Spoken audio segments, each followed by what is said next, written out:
Welcome back, everybody, and thank you for joining me as I haven't been live in a while. I've been just kind of focusing on solo content with a few interviews here and there. I got a lot of stuff that I've been working on too. Obviously, I had some things happen last month that sort of stopped all work for a little bit, so I was kind of out of things for a little bit. But just hit 100K, and I figured, what's a better time to go live than when I just hit 100K? First of all, I want to thank, before I say the next thing, I want to thank everybody that's here and watching and who's been watching, leaving comments and super chats and supported me since the beginning, and people who just got here in the last 3 months. Thank you for, your support as well. Everybody, this is just, I never would have thought ever that I would ever, I remember thinking to myself, if I ever get like 10,000 subs, that'd be amazing. But never did I think I would ever pass that. But really, really, really, really grateful for everybody. Let me turn my air conditioner off. You probably hear that. Hopefully you didn't hear that. But before I start, I want to say I don't just go live for no reason, just to pop champagne or something like that. I like to have a topic, and I brought some of my good friends here. Derek from Myth Vision, Dr. Kipp Davis, who is a Ph.D. in Dead Sea Scrolls and Hebrew studies, and then Dr. Ammon, who's a Ph.D. in the classics and philology of Greek and Latin. And so the topic we're going to discuss is it's not a debate or anything. We're just four people getting together and talking and giving what we know and what we think on things. The topic is the Septuagint versus the Masoretic text. For anyone who doesn't know what that is, the Septuagint is the Greek Old Testament. It originally was supposedly put together under Ptolemy the second, the son of Ptolemy the first, Ptolemy Philadelphus, and he commissioned, according to Josephus and a couple other sources, he commissioned a man named Demetrius Philarium, who is from the line of Plato and Aristotle, who was kicked out of Athens due to some political stuff, went down to Alexandria, and what Josephus says, and other people say, that this guy was collecting all the books in the habitable world, and he came upon these laws of the Jews that he thought they just had to be translated. And so I've always been told that this is what happened, that Moses and Abraham are just these two figures that lived in Israel, and everyone knows who they are. Of course they do. Everyone in Israel knows who Moses and Abraham is, and everyone knows who King David is. Like, how can you not? It's King David. And I just was under the impression, this is what I learned growing up being a Christian. And then one day the Greeks decided that they had enough of these pagan world, and all the Greeks believed the same thing about God. They all believed in the same pagan theology. There was no variances between different philosophers or pre-Socratic. I didn't know any of this stuff. I'm just thinking to myself, the Greeks believe this, the Jews believe this. And then one day the Greeks came along and said, we're going to translate all those amazing texts by those Hebrews, and we're going to put them in our language. And this happened in the 3rd century BCE. And then, 2 centuries go by, and Christianity sort of comes out of this branch of Greek Christianity. This is what I thought. With that being said, that was wrong. There's definitely more nuances to this, and it might be more gray than black and white. There might be some things pointing to the ideas that the Greeks themselves added to this world, this monotheistic theology that arises in this time period. That it might not just be what I was told, everyone knows who King David is. Of course they all do. And that this could be something different. And so I got some people here that are waiting on the bottom. We're going to talk about this. We're going to go back and forth and show what the scholarship consensus is. And Dr. Ammon wants to show us some stuff in some texts like Job and Genesis that he noticed that he thinks point to their being native Greek. So let's take a look at it all, and let's weigh our options here. And let's roll that intro, and let's get back to it.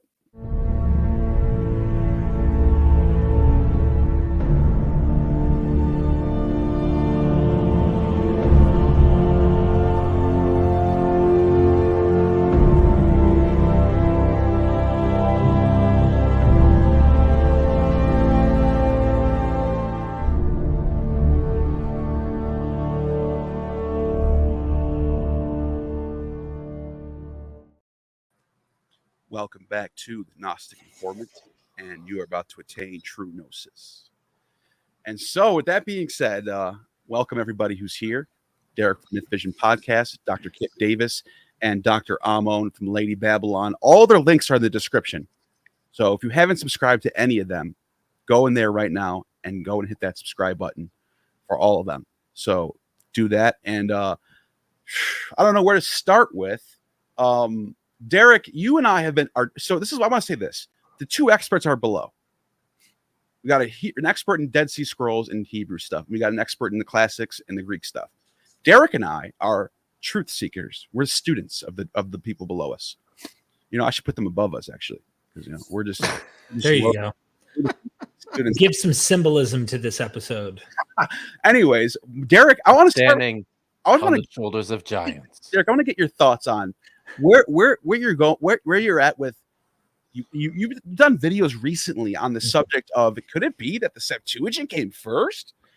And I know you're not dogmatic either way. And then I want to get Kipp Davis next, because I know Kipp Davis he's coming with this consensus. Kipp Davis is very careful about how he does things. I want to get Kipp, because Kipp, I know what you're going to bring to the table is the scholarly consensus, and you have some examples of things that point to there probably were Hebrew texts before the Greek. And then we're going to go to Ammon, because Ammon's challenging that. And Ammon showed me I had a sneak peek at some of his stuff, and it's good. It's damn good. But Derek, I want you to start, Derek. Okay, so first things first, on behalf of Kipp, I know he doesn't do everything consensus. He probably takes minority positions here and there. So just to give him the benefit of the doubt, it's not like every single consensus thing across the board. Yeah. I just look for the majority opinion, and that's yeah. But you know what I mean. No, but I needed to say that because someone's going to take that and like probably run with that. I know that Kipp's brought up some ideas that I've always been blown away with, and it's like, oh, that's really cool. I'll just tell you where I'm actually at. We did the last time. Sorry, I talk too much, but the last time I was on Neil's channel, I was presenting on a very non-consensus view of a particular topic. And the Psalm 22 thing. When you came on here, we talked about that. You're like, this is the consensus right now, and I do not think this is true. So I'm glad that you pointed that out, Derek. I meant for this particular subject. Yeah. I get it. You're right. No, I totally agree with you. And I just wanted to spell that out for our audience so they understand it's not like consensus versus non-consensus as if it's like this guy's just going to, like you said, follow that plane in every situation.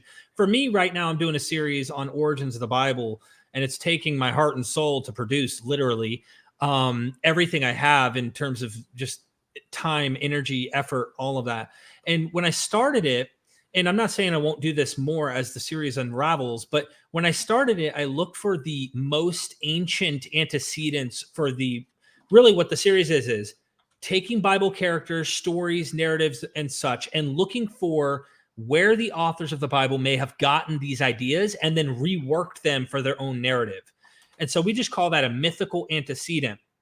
And so I found, ancient Sumerian, like Mesopotamian, Akkadian and stuff is clearly where flood myths come from.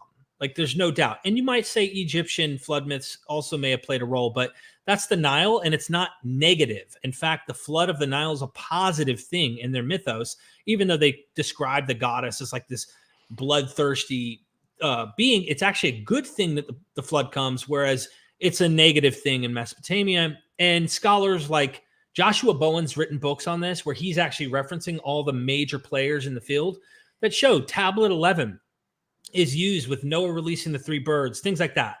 And what I noticed in the consensus, as we lead into why I'm going the path I'm going, is the consensus typically on this argument in Genesis, just this one point, as I've been doing my series, is when they don't find it in the Mesopotamian or Ugaritic material, they stop and they go, all right, well, anything beyond that is really almost a initial creative part of the author of the Bible's own genius of like inventing this part. For example, the genealogies we find in Genesis 10 and 11, we see certain interesting things like Noah's the first person to plant a vineyard. You don't find this in Mesopotamian mythology. So I started hunting and going, well, where is it? And I found other scholars who actually suggest that it's found in the Greek world. And you can find like Deucalion's son had a dog, planted a stick, and that's the first vineyard. And so you start finding, and guess what? This happened right after the flood. So as soon as the flood happens, Deucalion literally has a son who has a dog who ends up planting the stick, and it creates a vineyard. And so it's a different narrative. Then there's names and stuff in that genealogy that kind of connect. Like Japhet actually is kind of the forefather of what became the Greeks later and stuff. And so I started going, okay, hold on. There's something more than just Mesopotamian and ancient Near Eastern stuff. The Greeks probably play a role. And the more I started looking, I realized, and I know Kipp knows all about the minimalist, but a lot of the guys like Niels Peter Lemke, looking at Thomas L. Thompson, actually considering and seriously thinking about what they're saying. And then, of course, Russell Gamirkin, it is a really drastic hypothesis that if he's right, that the authors of the Bible know Plato and not the other way around, because it's been accepted unanimously through history by church fathers, by the Jewish writers, Josephus. You've got Philo of Alexandria. They literally claim Moses was copied by Plato. Now you have to ask yourself, when you hear that, what are they conceding? They are conceding someone's copying someone. So I started looking, are there reasons why they would suggest one knew the other? Right. And there's good reasons. They argue and document. However, they won out the argument that Plato copied Moses. Yeah. And real quick, if I can jump in real quick, Jarek, I just want to say something about that. Plato, it's possible that I'm just saying this. Anything's possible. So is it possible Plato knew who Moses was? Yeah. However, let's be strict about the sources. What do they say? Does he ever mention Moses? No. Does he ever cite the Hebrews or Israel? No, he never does. Now, you might say, well, maybe he didn't want to. Maybe he wanted to claim that as his own. Well, Plato has no problem citing Zoroaster or the Egyptians or the Babylonians. He loves the Chaldeans. And Egypt, Egyptians big time. He got his knowledge from traveling in the world and going to Babylon and Egypt. Same with Pythagoras. That's what they say about Pythagoras. I don't know. Yeah. You can find Pythagoras' text. But they say Pythagoras traveled the world. He went to Babylon. He went to Egypt. They love that. Pherecydes, I'm trying to get the pronunciation right. Pherecydes says, I got this from the Phoenicians. The Phoenicians taught me this. Mm-hmm. They love citing outside source. And so I just don't buy the fact that Plato borrows from Moses, but never mentions him once. I think I'm not buying that. Right. And I don't want to go on and on and on because I can about this, but it's important to point out this discussion that I think Ammon and Kipp are going to have will be an interesting exercise to considering which one came before the other. And will we walk away saying maybe there's a case where both, maybe there's a certain version of something that came earlier, and then is it great? Like Neil I was saying, the Hittites were a big influence on Greeks and the Levant. I mean, maybe they had some I'm trying to be as less as not being dogmatic as possible. Right. I'm looking at everything here. And just to admit, I think everybody would probably agree that the story we hear about Soter, the translation, and all 70 Jews just somehow miraculously had everything in common and it came out, that probably is propaganda. And so I believe that 100%. I knew you would, Kipp. No. So we're on the same page. And I just want to say, and just to emphasize, I'm doing something that I know is radical, that is not accepted among, like, you go to Mark S. Smith or you look at these guys, they're all delving into this ancient world that I think both the Greeks and the Bible authors are inspired by. I just think the Greeks and their influence is not accepted, and it's ignored more than it should be evaluated, in my opinion. But that's literally all I have to say. Okay, Dr. Kipp, I want you to take it away for as long as you need to explain to give your. Well, I honor your education and what you know, and I really want to get your thoughts on this. But before, I just want to read something real quick. It's from a peer-reviewed article in 2005 by Sean Hopkin. It's called the Psalm 22:16 controversy. You and I have talked about Psalm 22, and there's a reason why I want to read this first before you go, because I want to sort of plant a seed in the audience to keep this in mind while both Ammon and Kipp are discussing this. I'm going to put it on the screen. I'm also going to read it for people listening. It says, from the advent of text, this is one of the paragraphs from that article. The whole article is in the description if you want to read the whole thing. This is just one of the paragraphs. From the advent of textual criticism until the discovery of the Dead Sea Scrolls, the Septuagint was recognized as reflecting one of the earliest textual traditions of the proto-text of the Hebrew Bible. Scholars strongly value the Septuagint because it was translated by Jews before the Jewish-Christian controversy. Notice how he says translated by Jews. However, some evidence exists that the Septuagint was subjected to changes after its initial translation, and those changes could have been influenced by later Jewish-Christian debates. While many well-known revisions beginning early in the 2nd century AD reflect the state of the Septuagint text at that time, a small window of time remains from the beginning of the Jewish-Christian controversy until the appearance of later changes, a period of time in which the text could have been modified.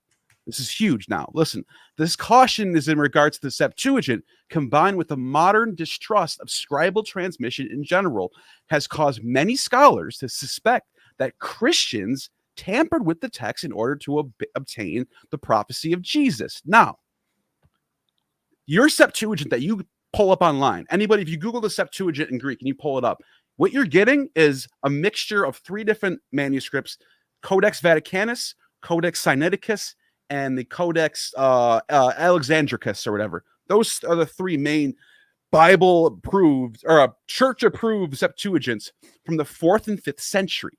So I mentioned in the beginning, the story is the Septuagint was put together in 270 BCE. That's almost 700 years later. There's a lot of time has gone by since the creation of the Septuagint and the Septuagint that you and I have access to. So, and that Psalm 22 is a big example where it looks like it's a prophecy of Jesus, but then you look at the manuscripts and you're like, wait, it doesn't say that. So I just wanted to point that out. What we're dealing with is the waters are so muddied at this point.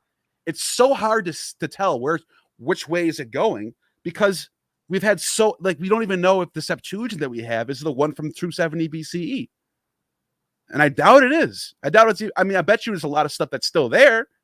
I'm not saying it's completely different, but there's going to be changes. So that's why Kipp's Dead Sea Scroll series actually documents a lot of that. But in terms of the Masoretic and the Dead Sea Scrolls, he.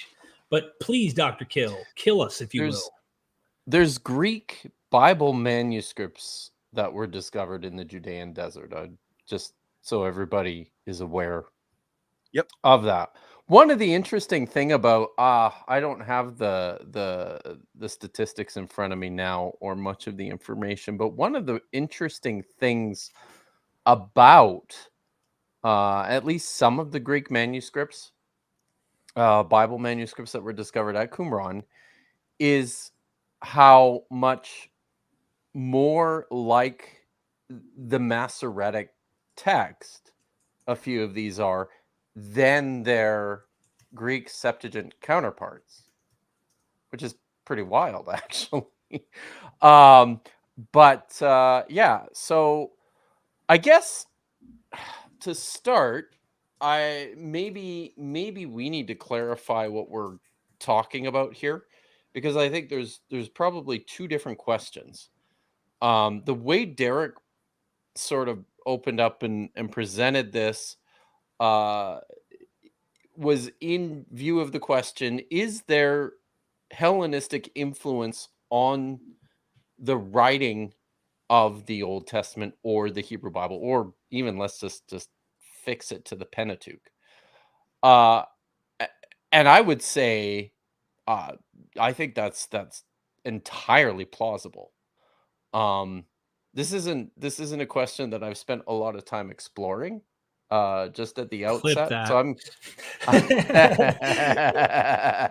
So I'm coming into this as kind of a newbie.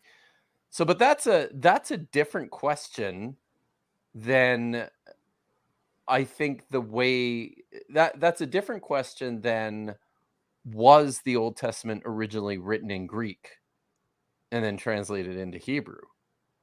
And just to comment, me and Neil don't care which really came first or not at the end of the day. It'll be an interesting exercise to have you guys do this, but we don't care because I still think, even if it was written in Hebrew, the narratives, I see Greek stuff that I can't imagine, like the Greeks were borrowing from, the Bible. I see the authors are doing this, you know what I mean? So that's my 2 cents. I had to put that in there. So whichever came first, no skin off my back.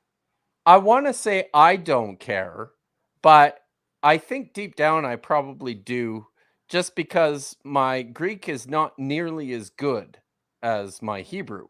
So, if I have to go back to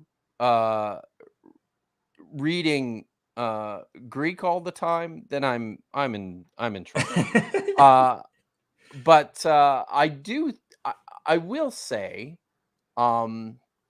it if this is the question, was the Hebrew Bible, the Old Testament or the Pentateuch, a Greek text? I think that's very challenging. And the way I look at this from two perspectives. I look at this from the perspective of language, because there are aspects of the Greek text which strike me as very strange if it came first and the Hebrew translated it. Now, can you bring any examples of that? I would love to see it. If There's not, a few. okay. So first of all, I think relative to some of the names, I think provide some issues. So we're all familiar with the name of God, Yahweh, Yod He Vav He in the Hebrew. Oh yeah, Ammon likes this. And I know I've had I had this. By the way, Ammon, it's nice to meet you. We've never met, except for like back and forth in the comments a little bit. So hey there. Hi. So, He's got a little play, but it's okay. and I know that there's an etymological discussion to be had here, but from my perspective, that's not even really what I'm getting at. The thing that puzzles me is how, if you're starting from a Greek text, how the word kurios ended up becoming Yahweh in its Hebrew counterparts, if the Hebrew is in fact translated from the Greek. So that's one, but there's a couple of other ones too. Something like the name Adam. When you look at the story of Adam and Eve, the second creation story in Genesis chapter 2 and 3, the male figure, the first human in that story, is Ha-Adam, literally the man. And it's an obvious direct play on the Hebrew word for earth or land, which is Adamah. And yet, within the Greek text, you have these words translated. The Greek text names the figure Adam, and then it translates the word for the land as Gaia. As Gaze, is it? What is it now? Help me out here. I have to go back and look, because remember, my Greek sucks. You're talking about for the Earth, Gaian. Yeah. So it's a strange, if this is a Hebrew translation of a Greek original, that strikes me as very odd. Why would and how would the Semitic speakers, writers arrive at this play on words from this Greek concept that's not reflected within the Greek? And it's these sorts of things that appear like in all sorts of elements of the text. I'll bring up another one here. There's a let me see if I can just find it here. This is the what is it? Genesis chapter 3 verse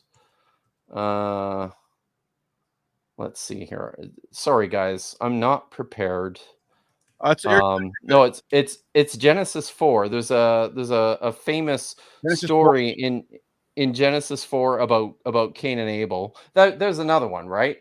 Right. The name Cain is derived from the verb, or I should say within the Hebrew text, there's a clear relationship between the name Cain, Cain, and the verb that appears in that same text there, Kayin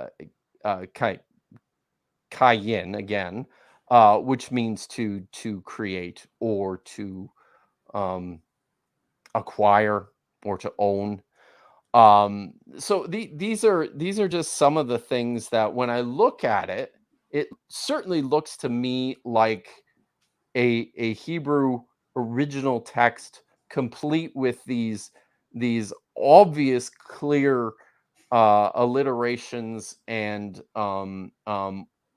word I guess compositional devices, wordplay that doesn't translate into the Greek. And there was the last one I wanted to bring up here was this one here. If I can find it. It's after after Cain kills Abel, God curses him, and it says there's an awesome example of a Hebrew literary artistry here, if I can ever find it. While you look for that, what are the odds me and Neil have the same color shirt? This was not planned. Yeah, nice. Oh, here we go.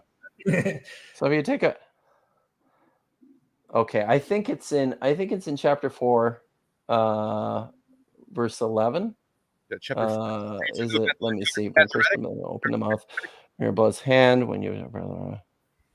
You know what? I don't know if that's it. Shoot, I can't find it. But there's this beautiful expression within one of the texts that that says how does it go? It's basically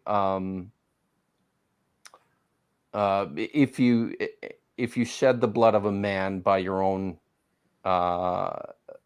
by the hand of a man, your own blood will be shed. And within the Hebrew, it's constructed within this very, very tight, very obvious. It's like a poetical unit. So is it that chapter 4? Again, sorry. Was it in chapter 4 of Genesis? I have it right here. I don't know. I can't find it. Okay, it's all right. I'm just wondering. I think it might be.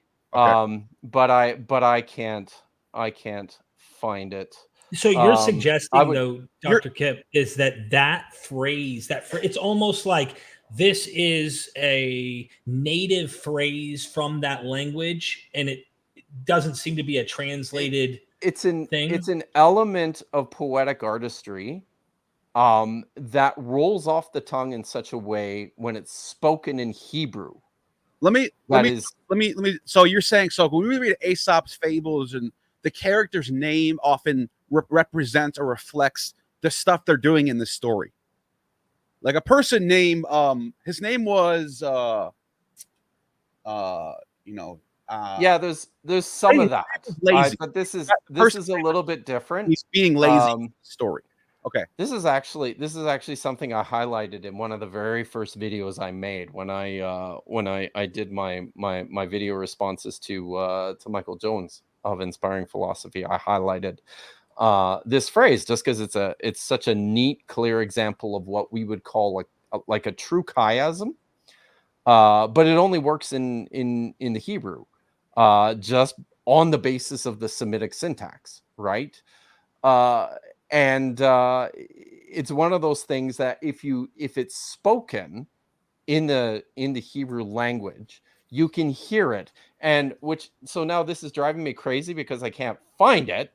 Because if I could find the damn thing, I would, speak it and you would hear it.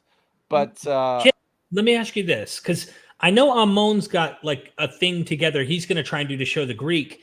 I'm wondering if during that, while he does his presentation, if you can come up with some things, because I have some interesting questions I'd like to ask based on, once I hear Ammon's, that I know we could dive in deeper about this and kind of like ask questions about. What's interesting about the etymology of Adam and Eve, when you look at it in the Greek, it almost looks like, because if you look at how they spell Hades in Greek, it's alpha, delta, with the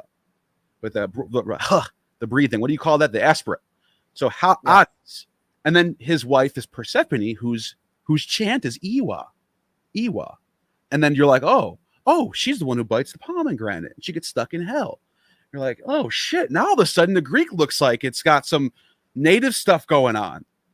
Now, so are they reversing the aspirant then on those names? I don't know. Ammon, what do you think about that? The Hebrew name okay. Let me just All right. Let me just step in. Ambulance, 911 call. I'm coming at this as a classical philologist, and I'm a linguist. What you're talking about is idiom. That's the word that you're looking for.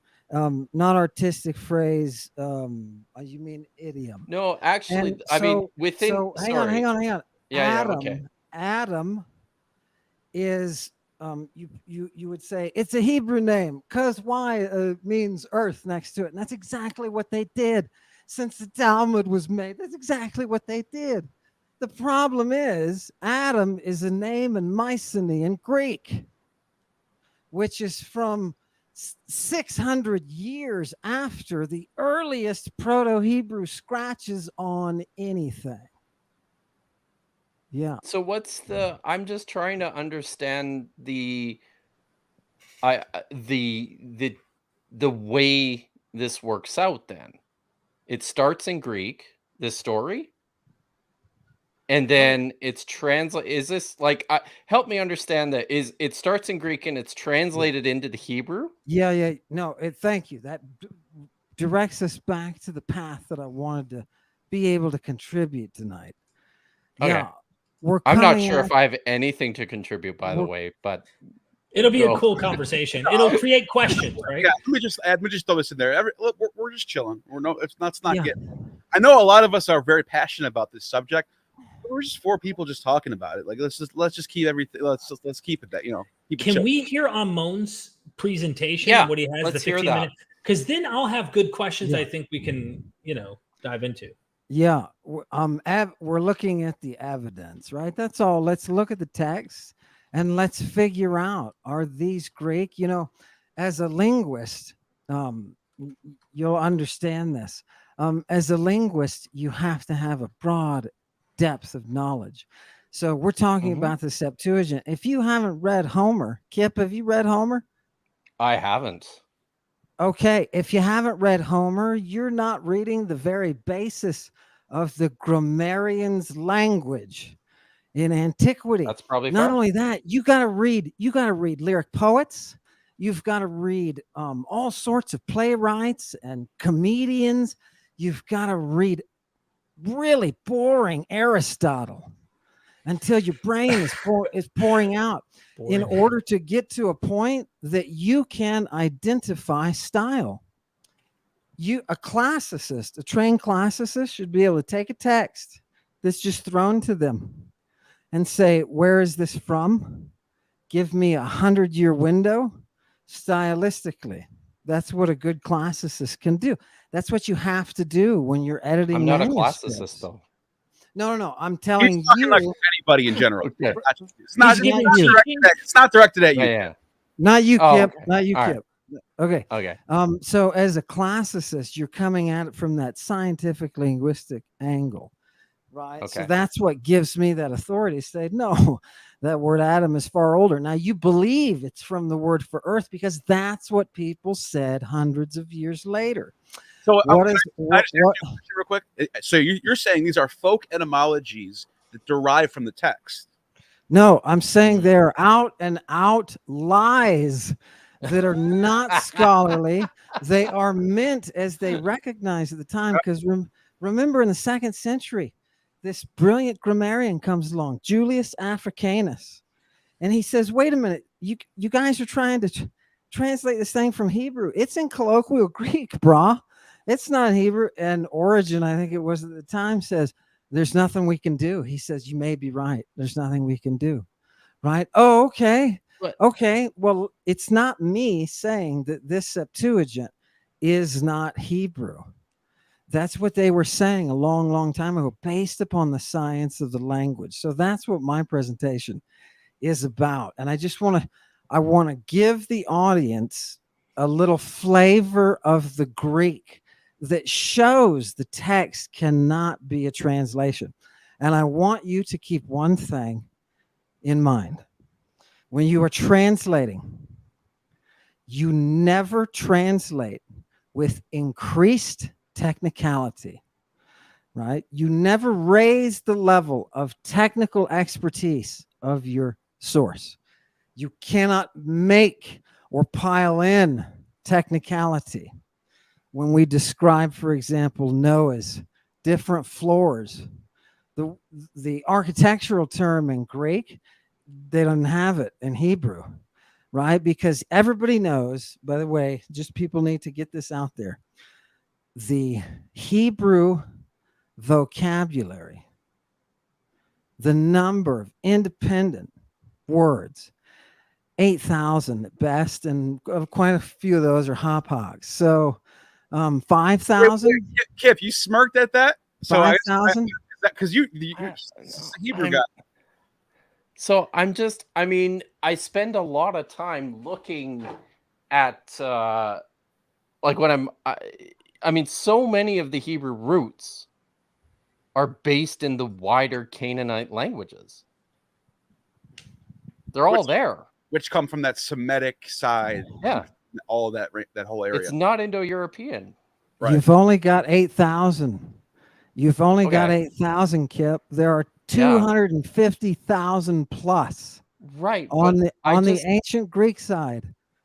The level of technical expertise in Greek is so high, and the Romans would agree with Latin with the same thing, that the Hebrew could never achieve the sophistication. And I'll show you that right now with the text. All right, let's do this. Let's do this, Kipp. I know Kipp's gonna have some questions. Let's hold off on anything. Mhm. Let's let Ammon just go for a couple minutes. Go, Ammon. And then let's ask our questions after Ammon brings up his evidence. Let's go. Let's do this. Okay, Neil, can you bring up the first slide? Yeah. I'm just going to quote to you here. Yeah, there was a dude in the land called Alcibiades, and the dude's name was Job, right? And this guy was what? Look at the third line. He was Alethinos, Amemptos, Dikaios, Theosebes. Now, only 3 of those are represented in the Hebrew. One of those concepts drops directly. The problem that we get into is, what do these words mean? That last word, Theosebes, is a Greek word that goes back as far as Greek does. I just want you to look. You can go to the next one, Neil. Look at the roots that are being used. This is just a handful of them, but you notice that Sabaoth is there. And right away, people will jump in and say, Hebrew. No, sorry. It's earlier attested Greek. Yes, good. And why is that? Because we Greeks, we worship Sabazeus. This is not a new concept to us. Look at the verbs here, right? Look at them. Sabazo, to sabazo something. It is to extend Saba. And what is that Saba? It is from the Pelasgian side, which goes back to the Chalcolithic era, Derek. Right, so this is before any Sumerian, right? Long before. So from this Pelasgian side comes this Saba root. Neil, hit me with the next one. And what did the Victorians in 1850 figure out? Sabazo is being used as a wadzo, which for the people who are on Lady Babylon's side of the fence will tell you, oh my God, that's the word that means to worship Bacchus. To worship Bacchus. It means, give it to me, Neil, the next one. It means to cry, Ewa, Ewa, in honor of Bacchus. So when I open up Genesis and I see the name Eve, and the Septuagint says her name is Zoe, I know that this is the Ewa Zoe. That is a Greek concept. That is the water of life. Open your eyes. This is wonderful. Let's keep going. Let's keep going. Not the name Eve, though. It isn't Greek. It's spelled Chava. Keep going. because there's no vav. There's no vav in Greek. It's the upsilon, right? Hey, I'll tell you the basic thing I tell incomers into the intensive Greek course. The vowels are tuning. The vowels are tuning those consonantal stems. And that E on the end is just the way to address that ewa. What about the Ewa guttural? becomes ewa. Oh, isn't that Where nice? does the guttural come from? You thought it's not a guttural. There's a have you ever heard of a digamma? Yeah. I'm not. It's the I'm old not. Greek letter that got taken out of the alphabet before Okay. before the Attics. Yeah. Right. It is a letter that was used in the Mycenaean Greek that became drawn into the upsilon. Now, this draw happened early on because it makes it all the way over onto the Latin side. When a Latin wakes up in the morning, scratches his backside and walks out his hut and says, hey, video. He's saying, I see something. Wah, wah. It's the W sound. Ewa, ewa. You spell it E-V-O-E. You spell it E-V-O-E. I spell it chetvav hey. And I'm interested to know where the guttural came from. Oh, well, here's the problem. That's Hebrew. And we're talking Yeah. about the Greek language. But how do you get from the Greek? This is what I'm most interested in is the path taken from there to the Hebrew. Are you saying, Kipp, suppose, just let's pretend the Greek came first. You're asking how did it get from that into the Hebrew is what you're asking, in a way. In terms of some of these words, I know ewa sounds a lot like our anglicized form of the Hebrew, or well, it's probably coming out of the Septuagint version of that name, but the Hebrew is chava. So where did that come from? I see what you're saying. It was a later back translation, like all of the Hebrew. That's why you find the Dead Sea Scrolls with Greek, because they were translating into a dead liturgical language.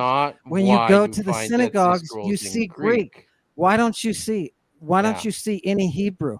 You see Greek in the synagogues. Nobody is writing anything in Hebrew. Let's get back on. All right. Okay. Go with your slides. Let's go to the next one. Go ahead. So Theosebea is what this guy Job has. And I want you to see that this is that Saba of Zeus or Theos. Good. Keep going, Neil. Right? Now, how does this translated, right? On the Masoretic side, you just use an adjective for being afraid. And you drop in Elohim. Look, Theosebea is taken by the Hebrew back translator and done literally. They have no internal concept of Theosebea or Saba. Stop. I got to slow this down for people who are watching who have no idea what you just said. So what you're saying is the word Theosebea, it's a technical term that means like to fear God or a religious feeling. It's a religious technical term. You're saying, I mean, look at the Hebrew. it looks like it's broken down to lire, which means one who feared God. You're saying it would be really hard to go the other way around to translate those two words into theosebeo. Right. It would be impossible, Neil, because you would be adding a layer of technical expertise to something that's not there. If the Septuagint was translated and this is the original, you would never, ever get the word theosebea, and you wouldn't have an extra virtue, the alethinos in front. The Hebrew only has 3. Is that how the Septuagint translates? Yeah. Vire Elohim? Yeah. Yeah. There's no Elohim there. Every time? There's no Elohim there. Yeah, the word, no, it just says sabato. No. Let's go to here. That's a good question, Kipp. Yeah. All right, let's go back to the text now. I see. Yes, you're drawing this from the passage in Job. The third line down, all to the right, if anyone's watching. Theosebes. So you're saying they took that word, it's a technical religious term, and they broke it down into 2 words in Hebrew, Vire Elohim. That's what Ammon is saying right now. Vire Elohim. Yeah. Vire, yeah. So, okay. So, that is a really good point. Sorry, I shouldn't do that. No, I mean, that's a good point. No, I think, and look, I don't have any problem with seeing connections to Greek within the Hebrew text. I just very much struggle to see that this is straight across a Greek construction that was then translated into Hebrew. What if I asked you, what if I said, can you just take it from a guy who's been reading Greek for 30 years and has read everything on the classical side and biblical side? And that, whether it's church fathers talking about their mucky muck or whether it's Julius friggin' Caesar, right? Okay, can you just take it from a guy like that I can pick up the Septuagint and read it? And I know exactly when it's definitely a Hellenistic text. It uses Hellenistic constructions. What do I mean Not by always. that? What do I mean by that? Little things that you cannot do in Hebrew. For example, you take one root and you put 2 different prefixes on it, and you have both versions back to back. Septuagint does that all the time. And what's funny is watching the Hebrew try to kind of try to express that little gymnastics that they can't. All I'm saying is this is a Hellenistic text. You have an example you can give, Ammon, on that? You did give one. The Theosebeo broken down. I think that's a fair. Okay. Is there another one? So can I just say, I mean, like I said, so you're dealing with a word, right? I have no problem with on an etymological level, some cross-pollination. I have no problem with that taking place. If you want to assert that, or sometimes that's a bad word. I'm sorry. I don't mean it that way. But if you want to tell me that the idea of God-fearing is a Greek concept, yeah, sure. I can accept that. No, that's exactly what I don't want to tell you, because Theosebes is not God-fearing as it was translated into the Hebrew. It is a very specific veneration of Sabazeus or Dionysus for oracular rite, like you were getting in your telesterion that Moses set up when the voice of God was appearing to him. It's the same system. It is Greek. Wait, it is not Hebrew. Is it the same word? Do you mind if I do a check here? Yeah. To see. I wish you would have before you came. Seriously. While he's doing that, you have a couple more slides. I know. I'm bring it up. Bring it up. Ammon, you should know this about me. Hold on. I was going to say this is a great conversation. Shut up, Derek. Can you shut up? So, Ammon, you should know this about me. I have been told on Twitter that I'm a very, very lazy scholar. So this is what you get, I'm afraid. I just want you to be. I just want to be honest with you, Kipp, and I want you to be honest with me. And if you're going to say that you know the language, you better have done your work. Can And I tell that's you that my Hebrew is much better than my Greek? How's your Hebrew, okay. by the way? Okay. I spent a year in Israel at an archaeological dig at Megiddo.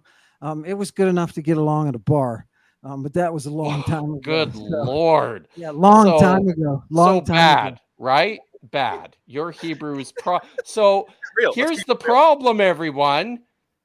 Ammon's Hebrew is about the equivalent to my Greek. Listen And- to your I listen. think it's fair to say. I think it's fair to say. Listen, Dr. Kipp. Listen, Dr. Kipp, for a minute to Yeah. yourself. You Okay. said my Hebrew. My Hebrew was modern Hebrew, which has a vocabulary of about 60,000 independent words. It's a modern flourishing. language. It's It was flourishing. It's doing invented in fantastic. 1920. It's doing Dude. fantastic, right? It's doing Right, but it's a fantastic. modern- Your classical it's- Hebrew Oh is my God, it's a modern 5,000 language. words long. It's 5,000 words A long. modern That's it. language. Yes, yes. Modern Okay, Hebrew is let's not go on. Let's is go on. not Bring up the- ancient Hebrew. Yeah. So You- I'm Kipp, very curious. All right, let's So I'm very curious about this though. get to This expression Yireh Elohim is not consistently translated. What's the Greek word? Theosabe? It's not.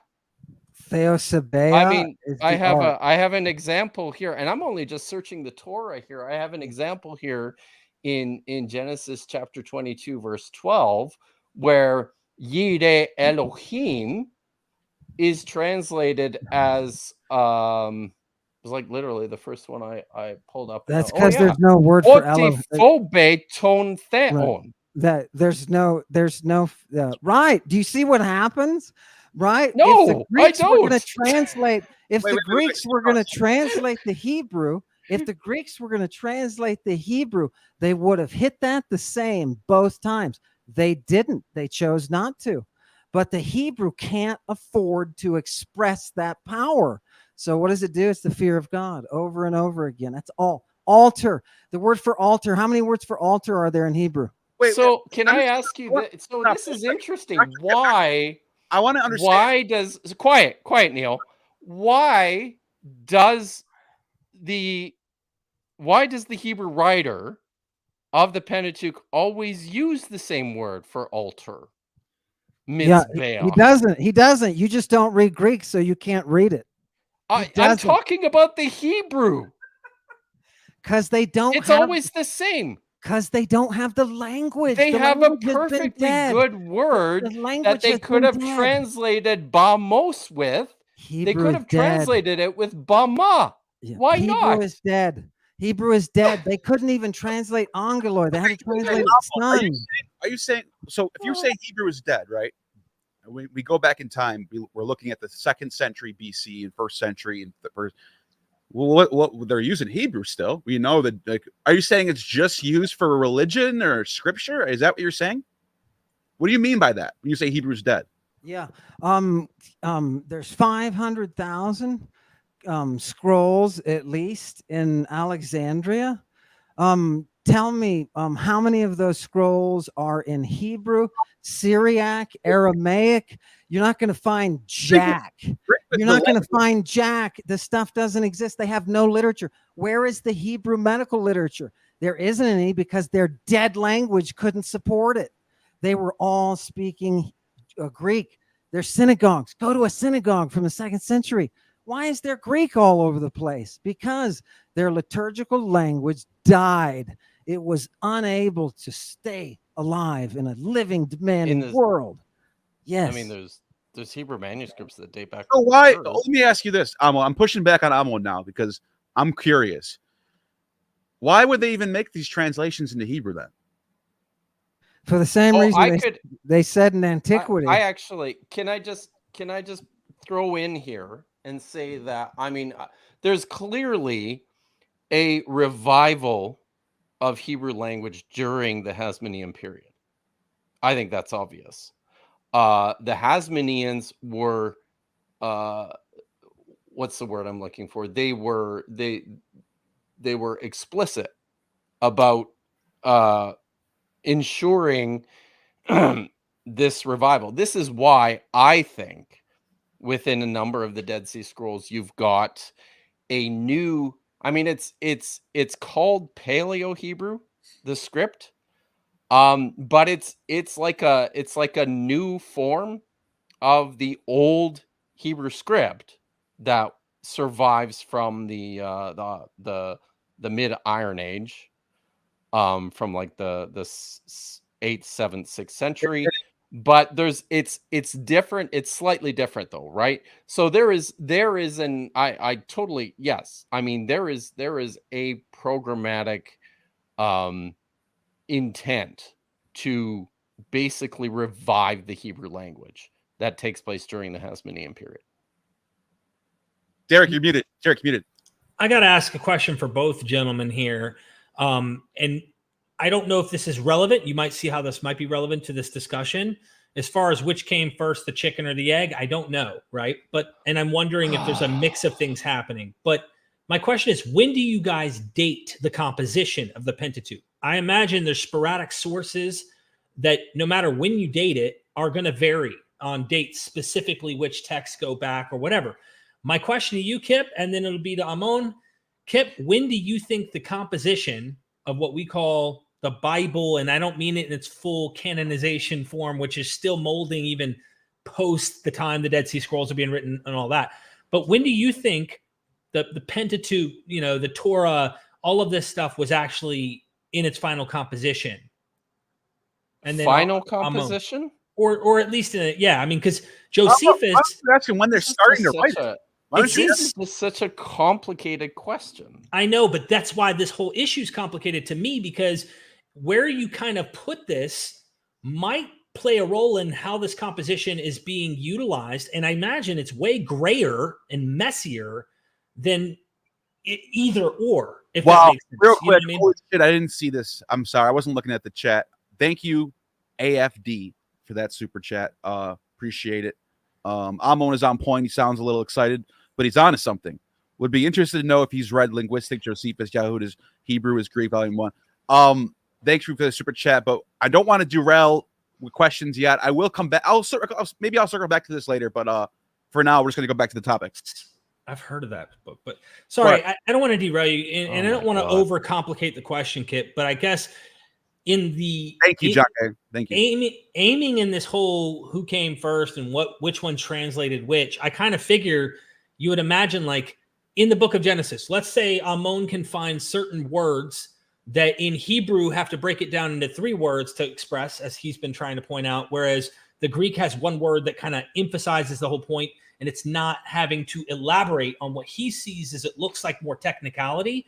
But it's so complicated, it's hard for me to wrap my head around on this whole discussion between you guys. So dating might help. I'm going to come back to all the super chats after. I didn't see him until now. I'm going to come back to him. Thank you. I mean, there is no question that Greek is a much more sophisticated, developed language than Hebrew. I don't think that's in dispute at all. And I don't think that the complexity of Greek has any bearing on whether or not it's a translation of something that's from the Hebrew. So, I mean, I don't follow that art. Sorry, I also should probably not pay attention to the chat here. Sorry. Ignore it. I should definitely ignore the chat. But I mean, so virtually all the Hebrew words that we have within the Bible are words that we know from other Canaanite literature. Many of the stories are so simple. They literally look word for word exactly like. There are phrases within Hebrew that look exactly like within the Bible, exactly like counterparts from Ugaritic, from Ugarit, Ras Shamra, that are dated to like the 10th, 11th, 12th century. BCE. But there's more to it than this as well, because we actually have surviving Semitisms within the Septuagint. And I guess, for me, the one that I think is perhaps the most prevalent and obvious is the infinitive absolute. And it doesn't make any sense if the authors of the Pentateuch are translating a Greek document, that they would transform certain expressions that appear there into Hebrew infinitive absolutes. And give us one example, and then let's allow Ammon to give his Can I side. ask, does Ammon have an explanation for that? Well, I'll let you guys talk, actually. Let's do that. Yeah, I just want to say, hoo-ha, hoo-ha. Your question was, when is it written? Stylistically, the Septuagint, not Septuagint, Sorry, I Septuagint was trained in the written. UK. Can you be quiet? You've been telling everybody else to be quiet. Can you be quiet for a minute? Thanks. Be civil Thanks. here. So You guys, I can. yeah, civil. Sorry. Let's be civil. Let's be civil. So I would say stylistically, again, if you just handed that to me as a linguist, I would say, look, it has no elements of Second Sophistic Greek.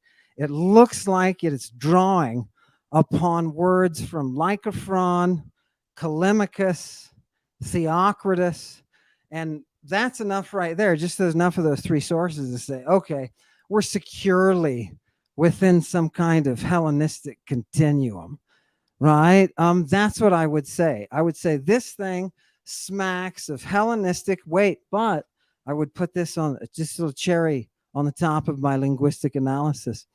There is an air of sophistication that I would say this composer, and by the way, there's huge similarities linguistically between books all the way on one side and the other.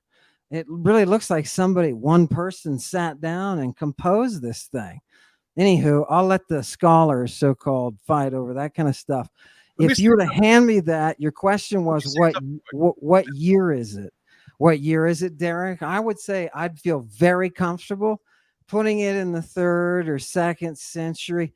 First, I'd have to compare with, like, look at Nicander. He's getting some Nicander. He's 2nd century. Let's do 3rd and 2nd century. And that's what I notice.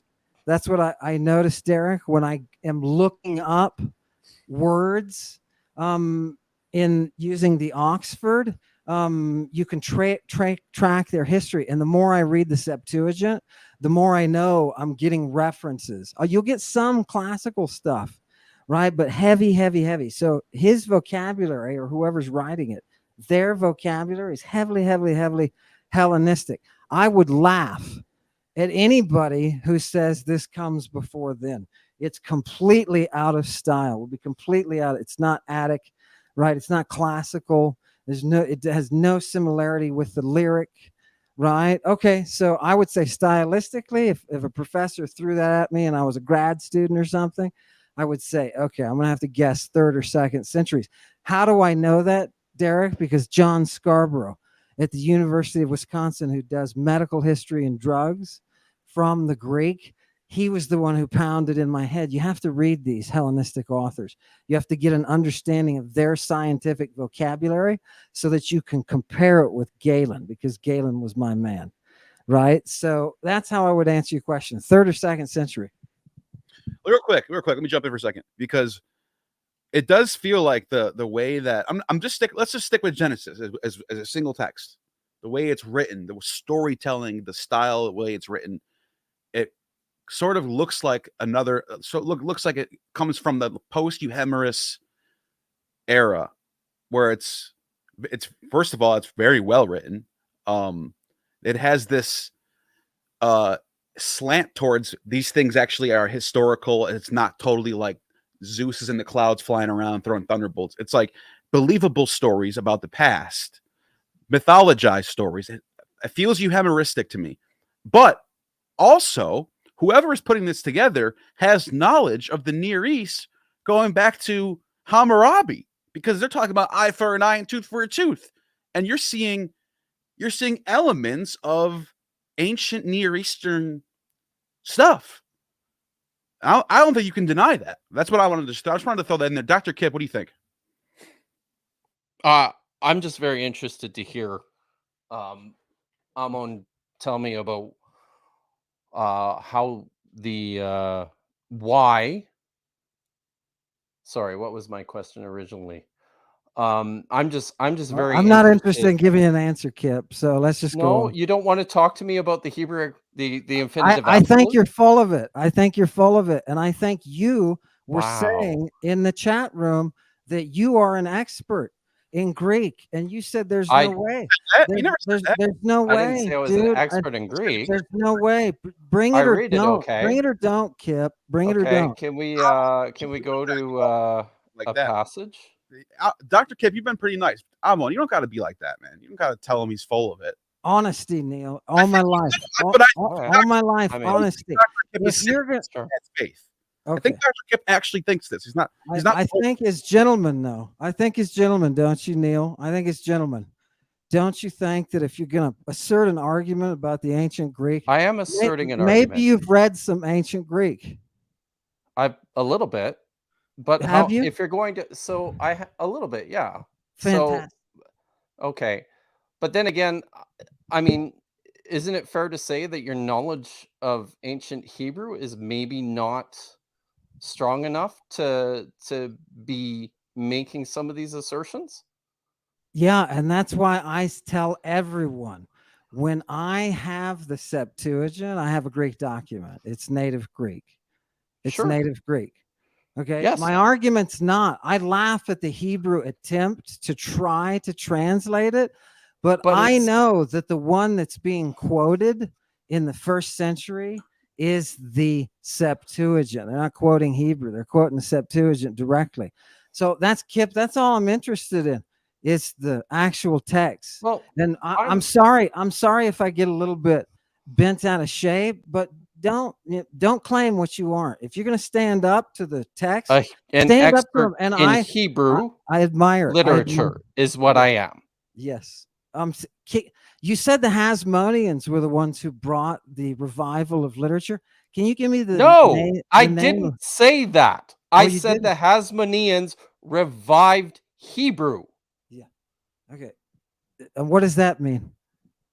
That means that they revived the usage of the script, the ancient script, in the expression of their sacred texts.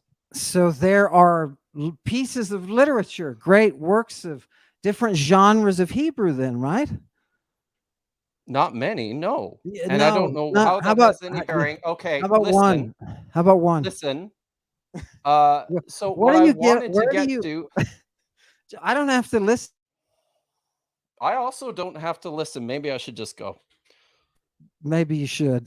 I didn't want this to turn into a debate, guys. I'm sorry, Dr. Kipp. I didn't want this to happen. I just wanted you guys to tell me why you think this is. I didn't want this to. You guys are no more calling each other out for being full of it. No more of that stuff. Yeah.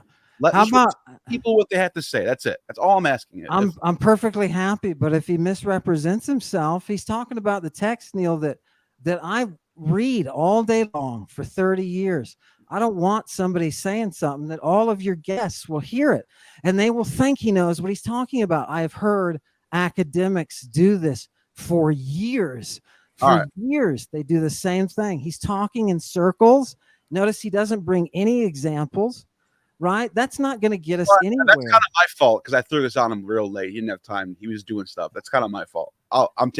Don't blame him for that because I told Dr. Kipp like last minute that we were doing this. He didn't have time. He had to go. He had movies planned and a dinner. He did not have time to go and get examples. That's my fault. I could have gave him more time. That's not my fault. So that's not. And I think it's kind of I think we probably should end this pretty soon because it kind of is a stalemate in a way. Because Dr. Kipp's trained in Hebrew. He knows Dead Sea Scrolls. He doesn't know that much Greek. Dr. Ammon knows a lot of Greek, doesn't know that much Hebrew. So they're both kind of just talking past each other, I think Ammon, he brought a good example with the Theos Sabaeos. Dr. Kipp, I would love to see another example if you could bring one I like, look, this is what I think. Me and Derek were talking about this. I think there's like a chance they both could be drawing from a common source, and that these are getting put together at that time. So you probably have Hebrew sources laying around in Jerusalem or wherever, and then they're brought to Alexandria, and they're using these sources. Maybe that's. I'm just, I don't think it's one. I don't think this is a black and white thing. I think this is a very muddied water thing. The audience is chanting. The comments from the audience. Oh, the Caesar in the gladiator ring is always trying to make the crowd happy. Okay, let's bring can we move forward and not address each other in potentially derogatory ways and allow the conversation to proceed so we can keep the audience happy here? This is the greatest. This is the greatest thing ever. By the way, this is the greatest thing ever. You guys are giving a forum for people to be able to hash it out in sincerity.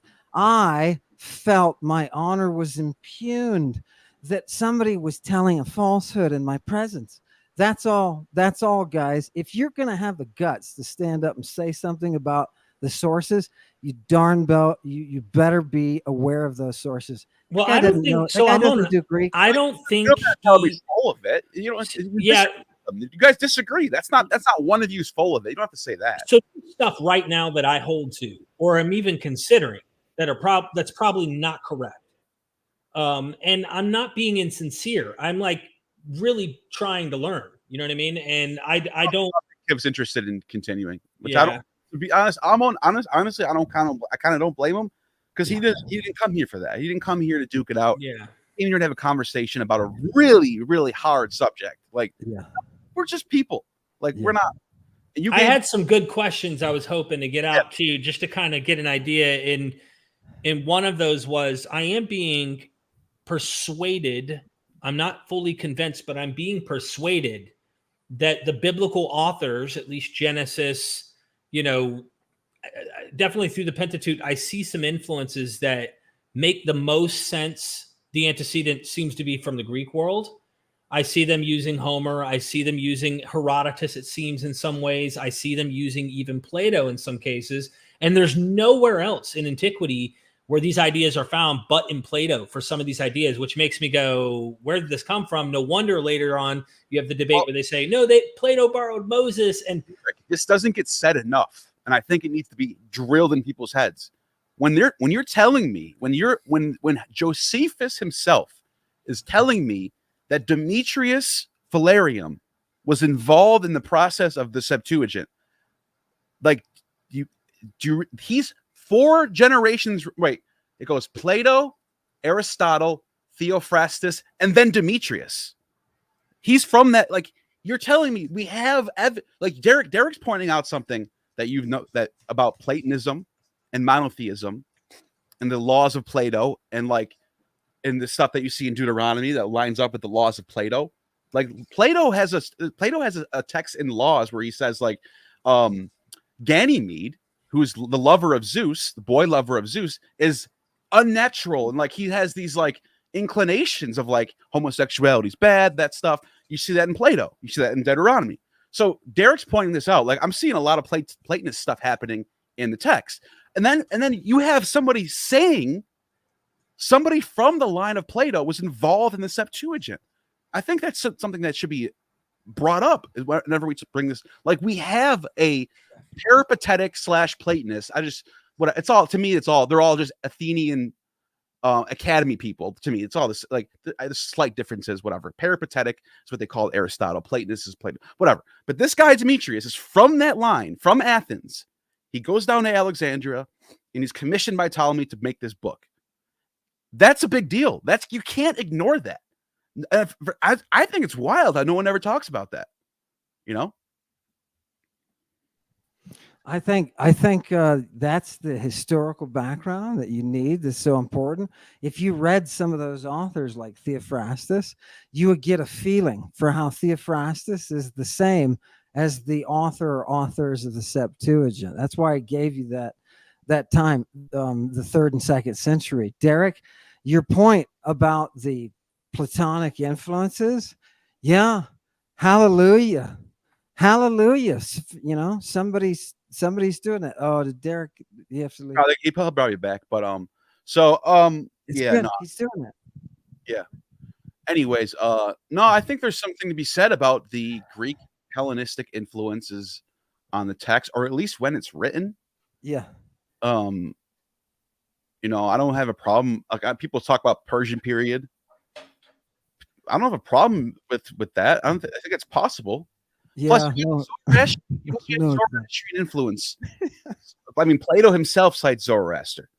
yeah. So we know that the Persians have some influence on the theology and philosophy of the day. So to me, it's not like I'm like, look, let's not be dogmatic. Let's not just be like, I'm team Greek. You're team. I was trying to exit Facebook because it kept making noises, as you see. But yeah, I didn't expect that. I thought it was going to be a friendly conversation. Didn't know it was going to be a debate or turn into this, because I value learning from everybody. And I know Kipp's a good dude. I didn't want, things to get derogatory like that. I wanted to ask Kipp, what I wanted to get to was, do you think, and now it's kind of too late, do you think that if we do discover that the authors of Genesis, let's just say through a lot of this material, were influenced by later authors like Plato, if you found that convincing, which it's speculative, but everything is speculative in ancient history, it's the best guess, and we're doing probability the best we can to figure things out.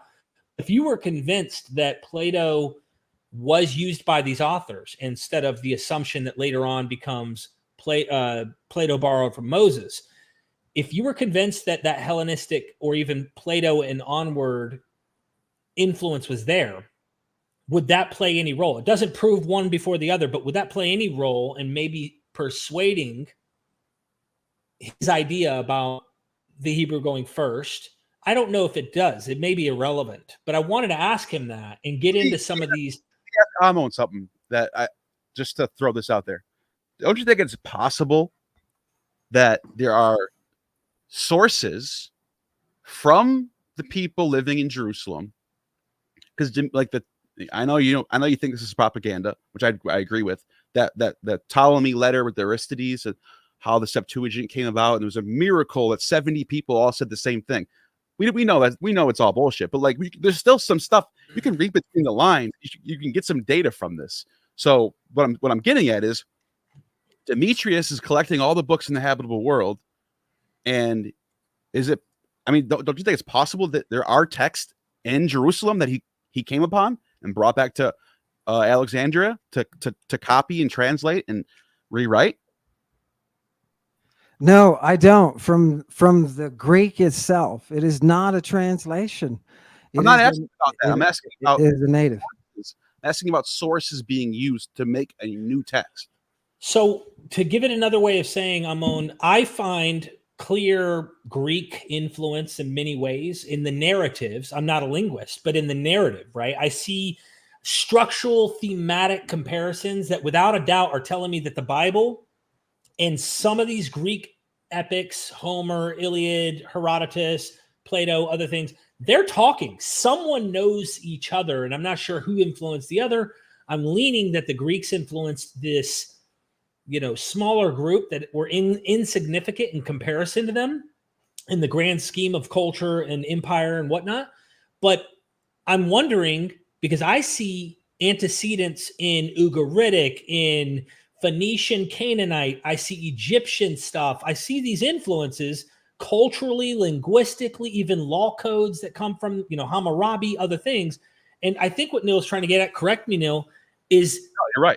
These various cultural influences, which I personally think the Hellenistic period really makes sense on why they were actually heightened. It revived these ancient civilizations, in my opinion, but that's based on some of the reading I'm doing.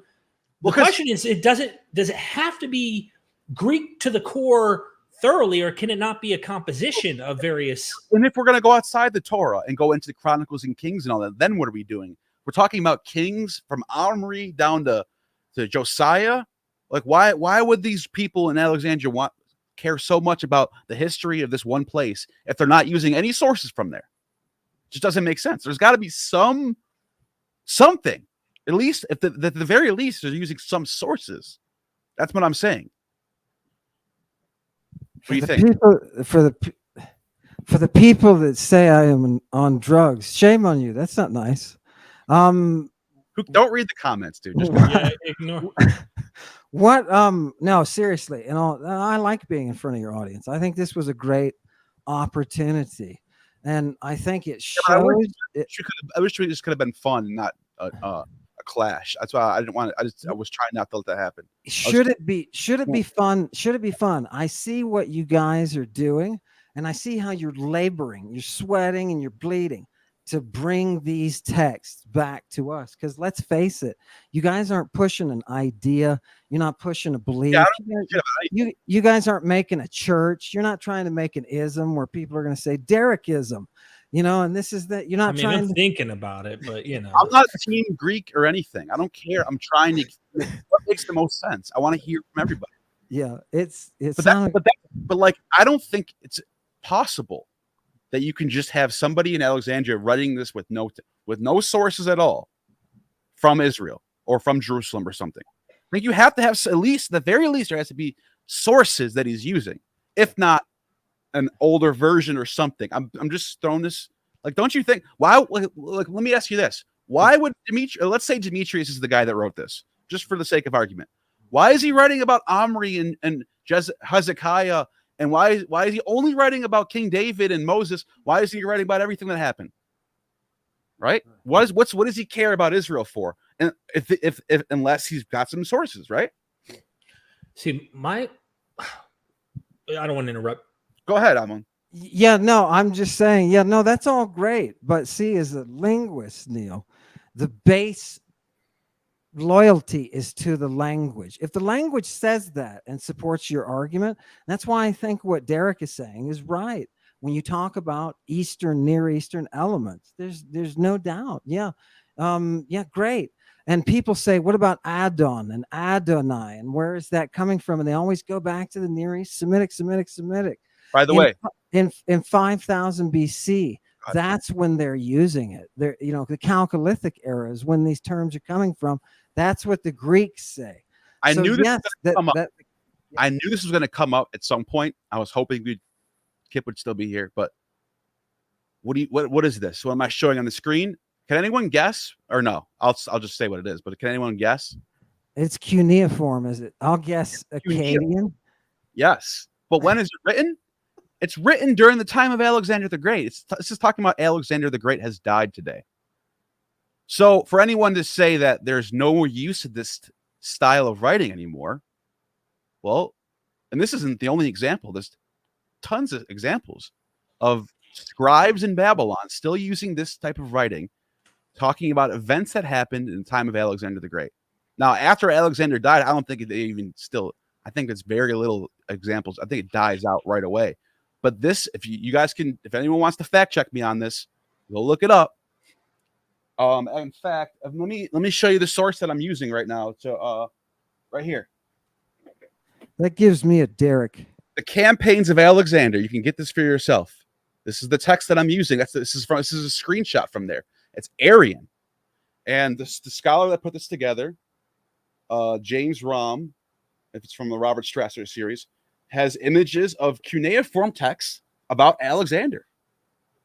So what gives? Like, how far back do we have to go to say, oh, it can't be written in the Hellenistic age because they have so much knowledge of the Sumerians and they have so much knowledge of Babylon? It's like, what about Berosus? Berosus is writing about Oannes and Onana and Ishtar and the Anunnaki and all that stuff in Greek. Right. So and none of that proves which that is the kind of, because I'm not a linguist and I don't know the languages, I don't understand that part.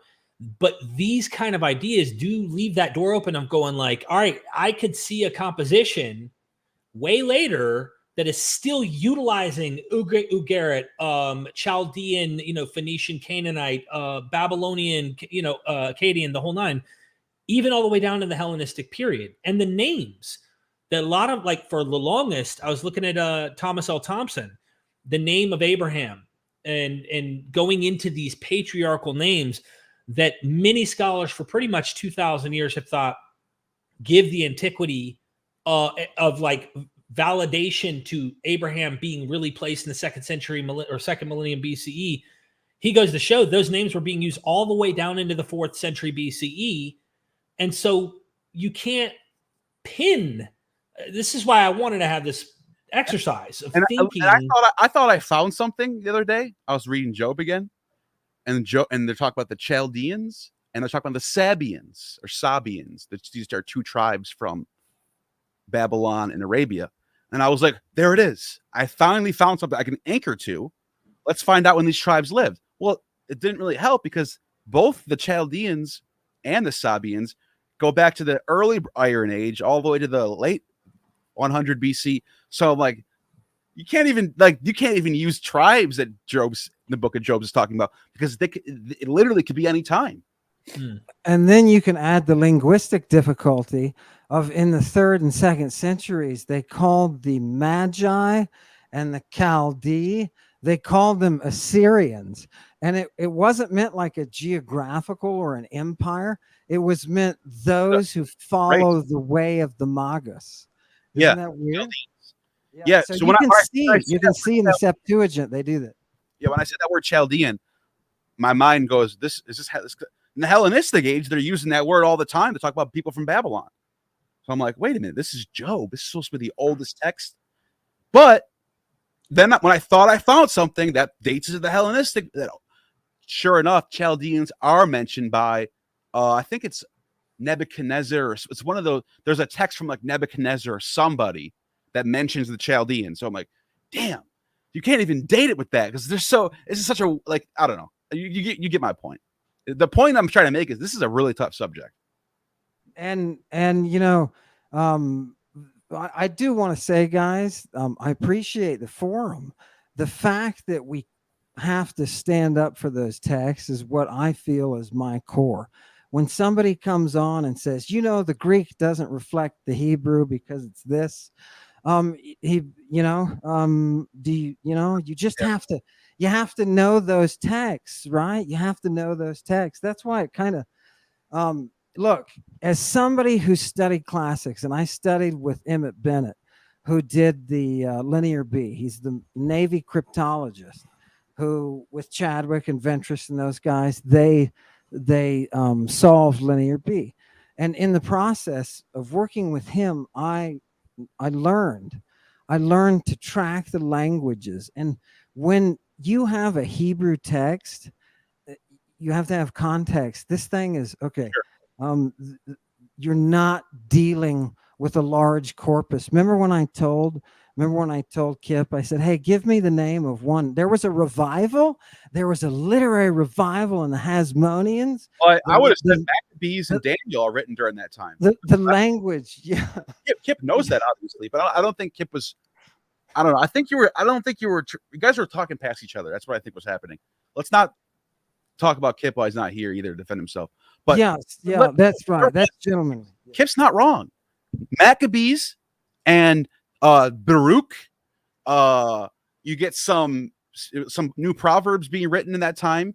You get there are new texts being produced during the Hasmonean period. Maccabees and Daniel are the two big ones. So I don't know why he didn't just say that. I think Kipp wasn't trying to come for any. He wasn't trying to debate with you. So I'm just trying to whatever. Let's keep going. I'm gonna get through these super chats because it's been an hour and a half. I think we said enough, but plus we don't have anyone. We're just talking now. So Derek, anything else you want to say before we get through these super chats? Congratulations, Neil. Thank you. You've worked really hard. I want to give that quick story if that's okay. Can I before you do super chat, just to tell how we met? We were in a back alley in a dark. No, I'm just kidding. So Neil had what was it, 400, 500 subscribers? 700 or something like that. You were pumping out. You had a lot of content. You were reading these really interesting, heretical books. I love those books. And you had a lot of audiobooks and you were just trying. You were doing your best, and you ended up hitting me up. I was like, listen, I'll pay you to do an interview. I was working in a factory at the time. I wasn't doing it I was just doing it for fun. Yeah, you were doing it for fun. I started my YouTube channel as a hobby. It was never a full-time gig. And you were like, I'll pay you for an interview. And I'm like, I'm a father, husband. I got to provide. And I'm happy to help, give my time and people who want to help me. And there was something about the interview that we did where I was like, this guy has it. I enjoy talking with him. Come to find out, we small talked without the recording on about having addiction in our past, struggling, having legal problems because of addiction. And you also had a brother who's going through the same thing. Well, I have a brother who's going through the same thing. Like, it was so much. We hit it off, and I was like, look, man, if you have what it takes.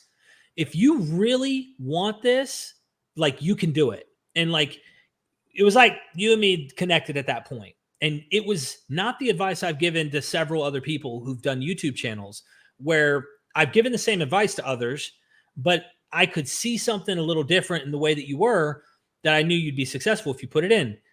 Dude, your work ethic, I mean, I'm dead serious, is impeccable, phenomenal. You are a extreme individual. And if people don't know that, I know that. You work very hard. You're trying to figure out the answers, the truth, and you grew this thing. And for the longest, I heard you always saying stuff like, Myth Vision and Derek, if it weren't for you, I wouldn't be. I get that compliment, and I'll take that and pat myself on the back for any help I have done. But Neil, today is your day to shine. Derek Lambert, Myth Vision podcast did not give you 100,000 subscribers. I may have been some credibility for you in some way, shape, or form to begin with, but Neil, you did this. And so you earned it, and you are going to the moon, my friend. You actually are the reason that my channel blew up to 150,000 subscribers. So reversing the pat on the back, if you didn't start these documentaries and say, hey, I followed your path, your turn to check mine and follow me. I'm following you as much as you're following me on this stuff. And I started it. You're like, dude, I want to start making videos like you're making them. And they have been very successful. And it also allows me to hone in my craft and learn, not just from an interview with a scholar that I read their book, but I have to edit meticulous detail that makes me have to know the material that I'm doing. Yeah. And so thanks to you, brother, you're an inspiration to me. And I know that you're going to go places if you keep doing this. Thank you. Appreciate that. Yeah, man. The first one's from Pat Lowinger. Be careful. It's not just Greek influences. I think it's fair to say. I told him I agreed. Like I said, there's several ancient influxes. But here's the thing. Here's the interesting thing. Hellenism is imitation of the Greeks. Right. The cool thing that I liked about the Greeks, and this is in my documentary that I'm about to launch in my script that I haven't edited yet, is that Greeks weren't ashamed of saying where they got their sources. Right. The biblical author, though, this is really, really one of my points on why I'm trying to say maybe Plato, I'm trying to convince people maybe Plato's influence in the Bible authors, that I said this earlier, Tablet 11 from the Epic of Gilgamesh, the release of the birds. Scholars have long noticed this is Mesopotamian, and you could say Berosus actually in his translation had this, so we know that it could have been a Hellenistic composition that actually influenced this Genesis narrative, but then there's Greek stuff. So I'm saying in the Hellenistic age, imagine all of the known world coming back to life in one. They were the great facilitator of the known world. They brought the best out of the Egyptians, the best out of the ancient civilizations that they conquered. And that's why I'm wondering if that's the period in which all of these various things are coming in the text. So we're all, it's like the Greeks, Athens. But the world that Alexander set up or whatever, his generals started fighting right away. But still, this was a world where Greek was the main language that you use for trading, and it was the lingua franca of the day. Mm-hmm. It was like English is now, I guess you'd say. But it didn't mean that other place, if you went to Carthage, they're using Punic.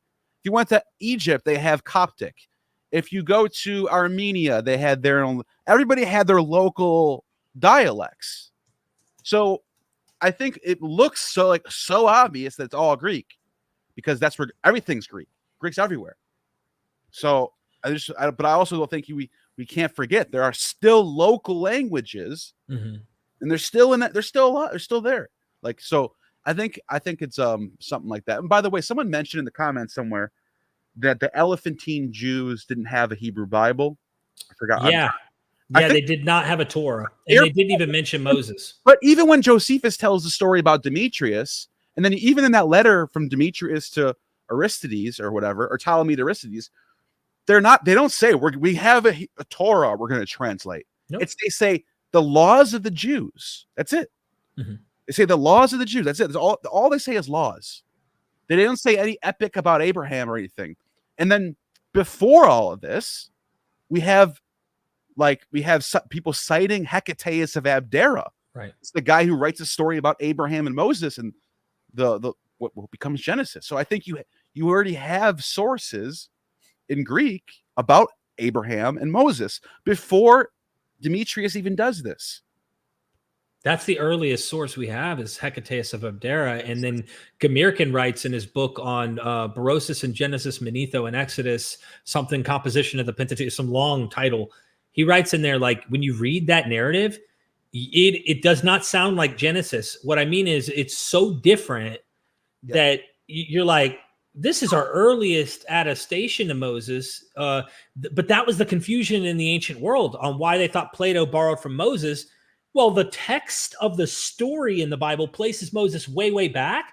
And in antiquity, they didn't go with like critical historical method on like, what does textual criticism suggest that Moses is a later composition? They just said, well, if it says he's 1,200 years old, we'll just say he's older than Plato since we think Plato's 400. And then they said Plato borrowed from Moses because according to their narrative structure, that's how it looks. But we know now to be cautious of stuff like that. If you go to book 12, Jewish Antiquities by Josephus, book 12 is all about the Septuagint. It's a long, so you have that. I already know what you have highlighted. Yeah. This thing that in here that's gonna, if you're like me and Derek, if you're not dogmatic, it's gonna red flags go off right away. So let me just read this to them real quick. It says, after they tell the whole story about Demetrius collecting all the books in the habitable world and finding these amazing laws of the Jews that no one's ever heard of yet, he says, indeed, this legislation is full of hidden wisdom, entirely blameless as being the legislation of God. For which cause it is, Hecataeus of Abdera says, there's that citation right there, that the poets and historians make no mention of it, nor of those men who lead their lives according to it, since it is a holy law and ought not to be published by profane mouths. So wait a minute. Hecataeus of Abdera told people that no one's ever heard of these people or their laws because it's so holy that you're not allowed to know about it. Why would anyone ever? That sounds like apologetics. Why would anybody ever have to say, oh, by the way, the reason why Herodotus and Pindar and Callimachus and all these people, whoever back, Homer, Hesiod, I'm just throwing people out there, Thucydides, whatever, Xenophon. The reason why none of them ever mention Israel or these laws is because it's so holy that they're not allowed to. What? Two things come to mind. I don't know if you heard me say this the other night, but I'm saying this for the audience because you and me talk off air a lot, Neil. And that is when I was reading some of these, is it Numenaeus and others in the 2nd century AD, and there were other pagan authors and stuff that are crediting. They even are willing to go so far as to say, yeah, Plato borrowed from Moses. But there's debates, just like there's debates on who's older, Plato or who copied Plato or Moses, vice versa. There's also debates between Pythagoras and Plato, and the Pythagorean cult was so secretive. They kind of like, they're doing this similar sounding thing. So I kind of wondered if Josephus was pulling some of that Greek Pythagorean apologetic to go, hey, we got the to cover up. I think there's a reason to believe he really is citing Hecataeus in that. I don't think why he's. Well, it could be dude, but how often does Josephus kind of done some funny things like he pulls some weird moves and stuff. I don't know. I don't know the truth. The other option is, like you're saying, is he saying, well, it's nowhere, so we have to say it's because he's so secretive and holy. So here's evidence to suggest. I threw that other idea up just in case, because I know that Philo of Alexandria, he's ripping off, like he's going in that Hellenistic world. And they're also arguing over Orpheus. Right. You get these Jewish Orphic texts. They're called James Charleswood calls it the Orphica fragments. It's in his Pseudepigrapha volumes, and they're like, Orpheus was the son of Musaeus. And then, no, Musaeus or Orpheus taught Musaeus, and they're arguing over which one came first. Was it Orpheus or Moses? Well, wait, Neil, I brought one of those fragments. Can you bring up one of the fragments? It says it's at the end of my presentation tonight, and no, that's a good one. Keep going. Yeah. Oh, this one. A little bit. Yeah, look at this, guys. Look at this. Haste Zeus, haste Aides, haste Helios, haste Dionysos. And that's the oldest form of all of those names, is the Dionysos from the Mycenaean. But hey, what does it say? It says there is one God, one Hades, one Helios, one Dionysus. They are one. Right. So for your monad stuff, because I know Derek was looking at monad and stuff like that. Mm-hmm. That's an actual Orphic fragment that Neil's talking about.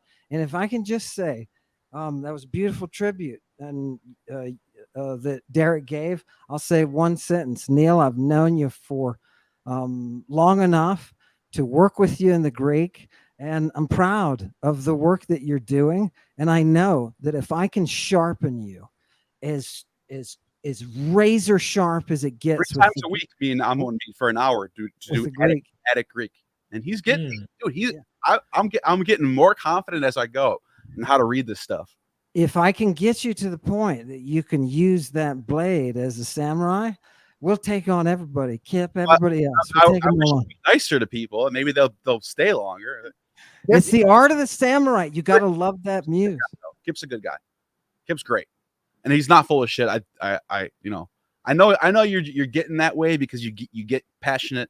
I know you didn't mean it that way, but Kipp's a good dude. Let's not, I love Kipp. That's my boy. Anyways, thank you for that super chat, Pat and Nitty. Thank you so much. Nitty's been around since the beginning. I met Nitty back when I first was like joining those big live streams you used to have. Derek, remember those? You had like I know. I'm gonna come back. Don't worry, I'm coming back. I needed to get in my documentary phase because someone taught me that I should, and I did, and it's been working. I want to start doing more lives too.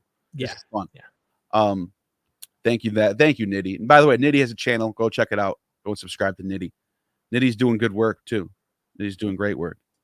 I love watching Nitty. So thank you, Nitty. Let's see what we got. Ross was trying to throw Kipp a alley-oop so he can slam dunk it on Genesis 9:6. I'm not the Hebrew guy. So Ross K. Nick. Look, this is a perfect plug. This is a perfect plug to mention. We're all going to be over there.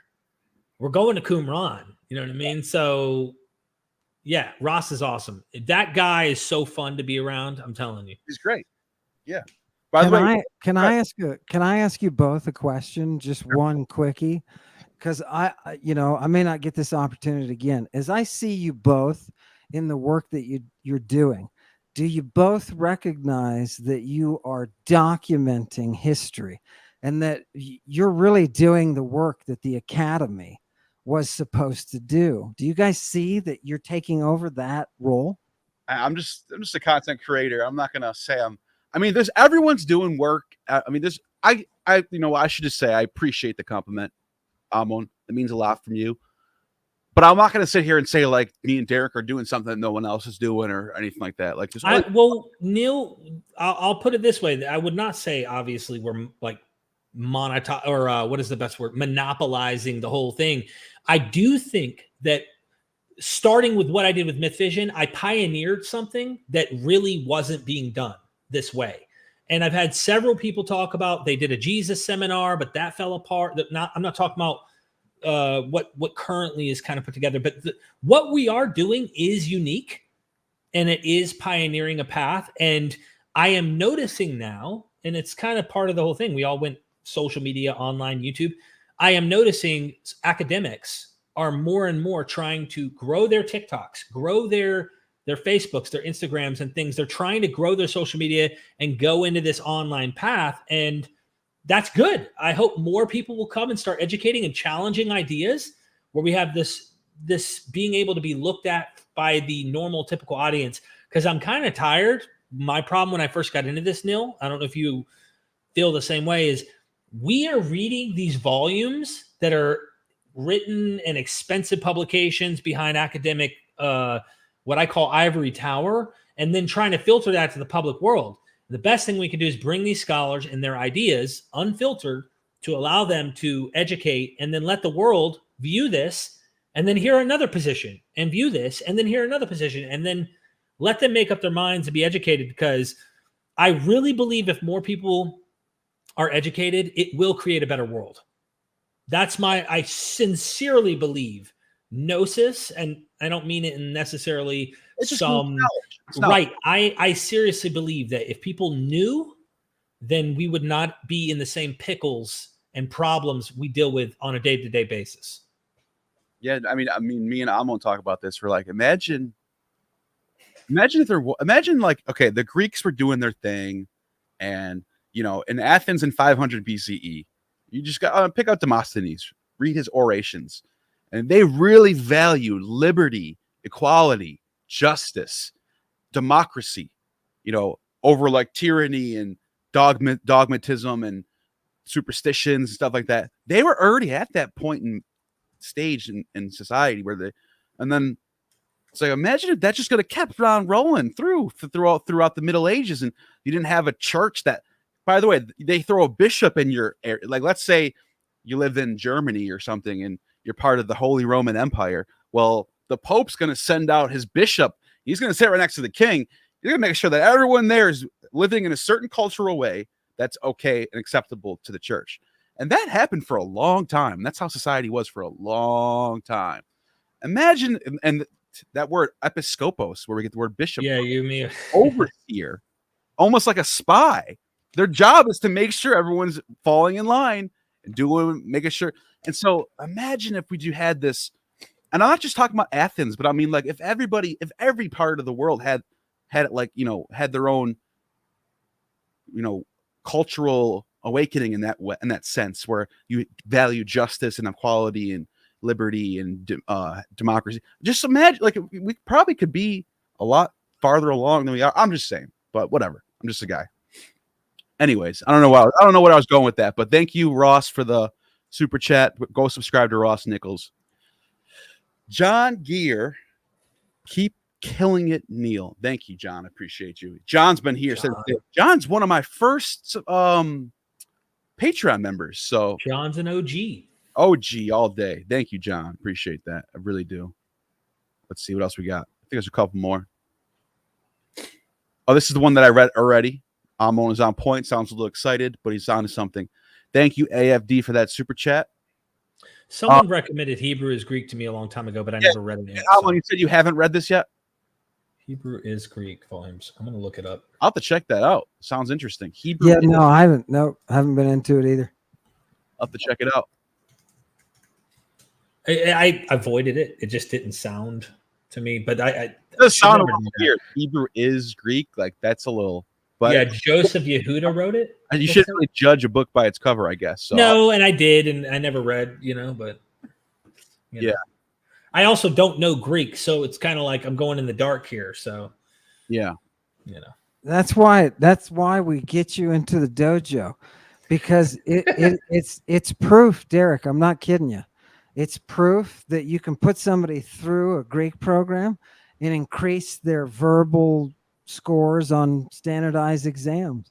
You have to. The Greek is special, and it causes you to do gymnastics that our Anglo-Saxon just can't do. So much of our language, and in particular, like the Western world, comes from etymologies that end up in Greek. Even we'll look at a word that comes from Latin, and then you look back even farther. You're like, oh, but before Latin, it came from the Greek. You're like, oh, shit. So the Greek is like it's like the language is like stem from Greek in a lot of ways. People people say the English has roughly 100 to 120,000 unique words, what they call unique words. And what's funny is maybe half of those, people have estimated, but maybe half of those are based on the Greek. So you can see that we ourselves, our very language, the way we use English speakers use their linguistic brain, is anchored in that immense well. Derek, if I had you for one day, I would show you a passage of Colt that would so blow your mind. I would show you people sitting around. You got to ask your scholars. He does that too. Well, before we get, because we use this handbook right here. Let's see. Derek, I got to get you into one of our drug. There's our textbook. There's our textbook. See that, guys? Before we even crack this baby open, he's always got a text when he wants to show me. Read this. I want to show. Steve, let's see if you can read it. I'll try to read it. And what does it mean? All right, let's check. And it's always some crazy cultic Eleusinian stuff. Or oh gosh, yeah. They were wild in the ancient day. But anyways, thank you for Smashing the Patriarchy is another one who watches all three of us, and I love her. Great, thank you appreciate the super chat. I really do. A very interesting topic it was. We gotta figure out a way to plan it out better so it's not going to be so heated. You know what I mean? But thank you for that super chat. Sometimes, look, to put it into perspective too, people used to laugh and come to my conferences when the London Times said my work was the last wild frontier of classics. I'd love to go to conferences to see some guy from Yale get up there and not have the technical expertise and just drag him down. And people used to come. They would come and they called me Hillman then. They were like, look, Hillman's giving his thing. I went up against the head guy in medicine at Yale in Cumae in Italy at a conference. And John Scarborough walked up to me afterwards and he said, oh my God, man, did you have to slaughter the poor guy like that? And I said, yeah, because I follow the muse. And what you guys are doing is the muse. You're following the muse. Build the museum. Thank you. Got to. Thank you, Liana Allen. Congrats, Neil. That was nice. That was said by Derek. It was. It's real. Thank you for both of you. Let's see what else we got. I think it's shit. We have some more. Real, recognize real. Back in the house again with another 14. Peace, Neil. Please show my earlier. This is probably. I'm assuming this was after. Must be, yeah. I did see it. So, unless you have 3 of them, maybe I don't missed it, but I don't see any more. You know what I'm not used to? I'm not used to so many comments like this because I haven't been live in a while. Sometimes you miss a couple, but this is the last one. So, thank you, everybody. I appreciate it. This was fun. We'll do this again soon. And any last thoughts on this stuff? Anybody? I think I've said enough. I have nothing else to say. Just keep, I don't know. Everybody has their own interest. And one of mine is looking for the mythological stuff. I like finding all that. It's fun. Yeah. I would just say keep going and help support Neil. Help support what he's doing. And yeah, man, here's to another 10 years of kicking butt and taking names. It's only been 2, so let's slow down on that one. Another 10 years. Well, 10 years ago, I wasn't in the greatest shape and where I was at. So let's go 2 at a time now. Let's go another 2 years. Let's do that. I think the secret of your success for both of you is that you go back to the sources. As somebody who's trained in that way, I saw it from the very beginning. And I think you're not giving yourself enough credit. And I think you need to realize what you're doing with the population by providing these sources for them. You're doing a great service to humanity. You are acting as the Bacchic oracle acted. You're purifying. And I know that's a lot of hoo-ha, and it's a lot of praise and smoke. Well, that's how you talk, but that's how you are. By the way, Ammon has a channel. I forgot to say this. Lady Babylon. Let me pull it up. And Thank you for that compliment, Ammon. That means a lot. However you want to word the mythos through which you're describing, I pick up what you're putting down. And, it's like people who are like, you're doing great. And like a Christian might say, you're doing great and God's on your side. I know what they mean, even though I don't draw their framework or worldview. I'm like, oh, thanks for the compliment, but it's like with what you're saying, I really think we're doing something for real. Yeah, Lady Babylon has a channel. he goes deep into the text. You know, I'd say you're the one following the muse. If anything, you got the museum. That's the museum itself over there, that channel. Even my wife, let me compliment Ammon here. My wife, I'll turn it on. Your excitement is contagious. And while you're teaching, my wife, she doesn't get into this kind of stuff. Like, you never see her on Myth Vision. The queen of Myth Vision, Ryan, in case anyone feels disrespected by that, she calls me the husband, so don't feel bad. And the queen will literally be like, I'm not into anything. I don't even watch your stuff. She'll do it if she has to help me edit, but she was listening, and Ammon gets excited, and he gets into it, and he describes, and he's like going into the word and the meaning, and he says it with, and my wife's like, who is that guy? He's wild, but at the same time, she's like, he's kind of interesting and fun to listen to, and she's not bored by it, though. What makes them entertaining is you get so passionate about these subjects. She's not bored. Let's put it that way. Yeah, it's never a dull moment when you're live, and that's why you get as many people as I do coming to watch you when you're live. Sometimes 100 people, right? Yeah. You're live, and then it ends up being 1,000 views every video, and you just started. Yeah, Derek. Yeah, that it is. Derek did it with. Can I just say, I had this feeling about you when I first started listening to you, that there was a superior mind behind you. I think that. Could you say it's fair? It's my wife, so you're not wrong. I can still read them. Love it. She's amazing. You got it, man. You got it. Seriously, though, I'm not kidding. I mean that.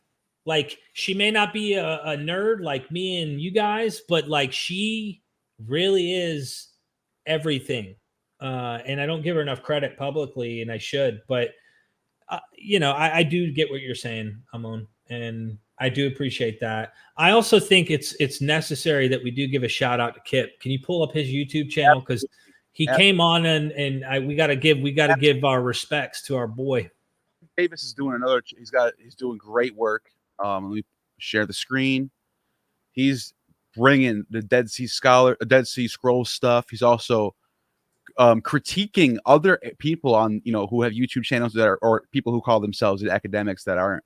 That he's bringing the fire. Sometimes he's like Ammon, where he's bringing the, he's criticizing others who are, like this one was good, David Falk one. Oh my gosh, oh, man! If you want to see someone get torn apart, if you like that sort of content, go watch this. Or the Michael Jones one was pretty good too. That was actually, dude, that upset Michael Jones so bad. Oh well, this was the best.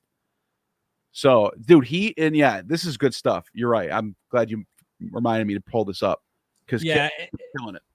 Absolutely, and I totally recommend go subscribe to Kipp, go subscribe to Ammon, subscribe to Gnostic Informant. You'll learn a lot. And today you saw two Titans clashing. And so Kipp was just not having it. He just wasn't. Kipp wasn't here to debate, and it went south quick. And I wish it didn't. I do wish, Ammon, that it didn't go that way. I really do. Me and Neil feel the same way. But I appreciate the show, Neil, and having me on, brother.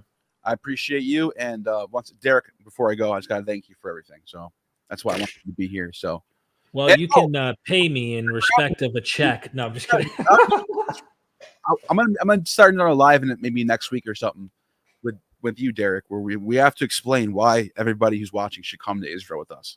Oh my gosh. It's gonna be worth it. Like, I'm hoping, and I know that Kipp's going to do this. So, dude, I know that for a fact that if Ammon watched more of Kipp's stuff in terms of the criticisms he's bringing to the table, you would really value him more and more the more you listen. But I want to make one comment.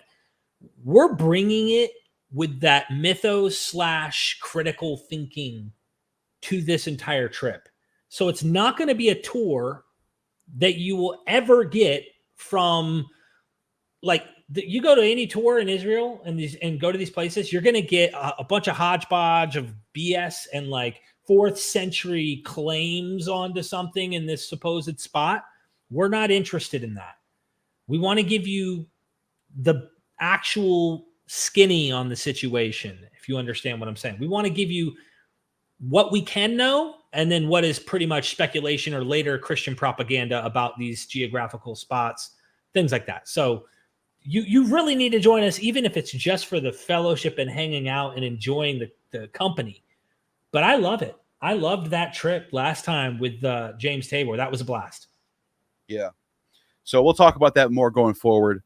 But that being said, that's all. And you've just attained true gnosis.